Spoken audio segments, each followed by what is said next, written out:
Hi, I'm Hakan. And I'm Sarah. And we're both head instructors and managers here at the Australian Martial Arts Academy. Today, we're talking to you all about a very important question that may happen in the household. And that question is, what if my child wants to quit? Now, Miss Sarah, let's face it, we get asked this a lot here at the Academy, right? It's human nature. You know, we don't all have motivation to do something every single day of our lives. Even if we have a job we love, even if we love going to school as a kid, at some point there's days where we don't want to go. And especially for our kids, over and over again I hear this from parents, not just for Taekwondo but for all different sports, about their child wanting to start and stop things, wanting to give up or not wanting to be part of their team anymore. And I think what's really important is to recognize that that's human nature. It's something that is going to happen, and to use it as a great experience to learn and to teach our skills those values that we really want our child to get. Absolutely. So let's take it back a step. Let's think about why we start an activity in the first place. And a lot of the times, characteristics and personal traits like determination, consistency, commitment, loyalty, these are things that we want all our children to have. Correct. And it's part of the reason why parents often bring their kids into an activity just like martial arts, to instill those characteristics in them. And if we want to reap these rewards, ultimately, you know, it's those people who do achieve that black belt or stick at something for a very long time to receive those benefits like discipline and time management and satisfaction to that ultimate goal. Exactly right. Ultimately, things take time. Yeah. So, you know, when something's new and we're just getting into that process, let's not try to be too reactive and think, you know, whether or not our child likes it or doesn't like it. We just need to give them time to experience it.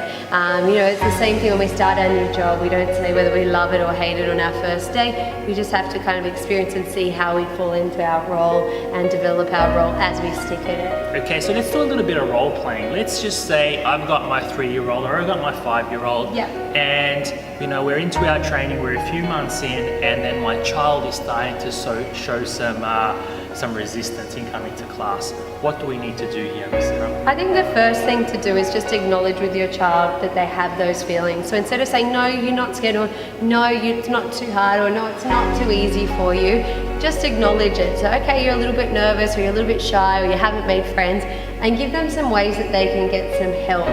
Depending on what that reason is. Sometimes it is the friendship element. Sometimes the kids moving from little dragons coming out to the big class can be a bit of a change in experience for them. So there are a lot of reasons why. So ultimately it's getting to that core, finding out what that reason is, right? Yeah, and then putting it back on the kids so that they can learn how to solve their problems themselves. This is key. Yeah. So just acknowledging what's going on with your child and helping them to have a strategy to put it in place. So for example, if they're not making friends, teach them how to make some friends. Or come and chat to us about it as well. That's right. If they're finding it too easy or too hard, you know, a lot of the time we think we know what it is that's peaking at the kids, but let me tell you, over my years and years of experience doing this, often it's one small fickle thing. That's right. That as soon as we can get that child over that mentality or over that hurdle, it's amazing how they then just get so much benefit out of it. And often I'm really happy that their parents have had this hiccup, because the child has then really learned so much from this experience in a positive environment.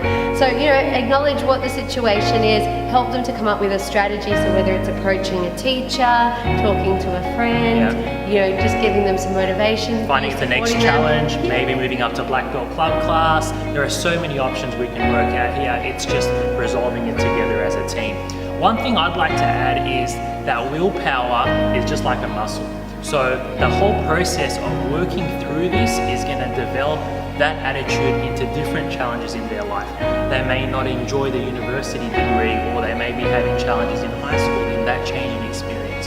So quitting is a muscle, and strengthening our willpower is also a muscle. So I think that's the big picture we need to look at there, is that, you know, in life we are going to face these challenges, and simply giving in can be a habit that we may not want to create. So it's a big issue we need to look at as well. It's really funny that you say that, because so many of our parents who I've seen who have let their kid give up, especially in the early couple of months of starting something, they come back and they say, oh, they're quit and start and stop so many different sports, and this time they're going to stick at it and do it properly. Definitely. And I think that's so important and key, because it's something that I hear over and over and over again, you know, parents wanting to listen to their child, but first of all they've got to listen to them and then give them that support, and so many of them come back and say this time they're going to have to stick at it and do it properly, because they see that their child isn't getting that benefit from other sports because they're not sticking at something. Yeah, I mean, in a world where we're constantly seeking instant gratification, I think activities like martial arts are one of the few sports out there that can help shape the way we live and really use it as a way of life and apply the characteristics in other aspects as well. And it's difficult to judge something when you're so you've only just started it. Correct. Right? So often the rewards are received or reaped towards the end of the activity after years and years of doing something or anything, whatever it may be. It does take that time. It just takes time to get good at something, and ultimately we like things when we're good at them. It's human nature. Our favourite subject at school is typically the one that we're the best at, and so it's just about giving our child an opportunity to progress and feel like they're either improving or they're getting better or good at something. Yeah, that goal setting at all levels is also very so important, right? Hopefully this video has helped, guys. We're always here to answer any questions or challenges you may have at home with regards to questions like this. So we're always willing to help. Feel free to ask us any questions if you have some, and we're always here. Yeah, there's going to be lots of challenges with your child. This is one that we can definitely help with, so feel free to use us as part of your team at home.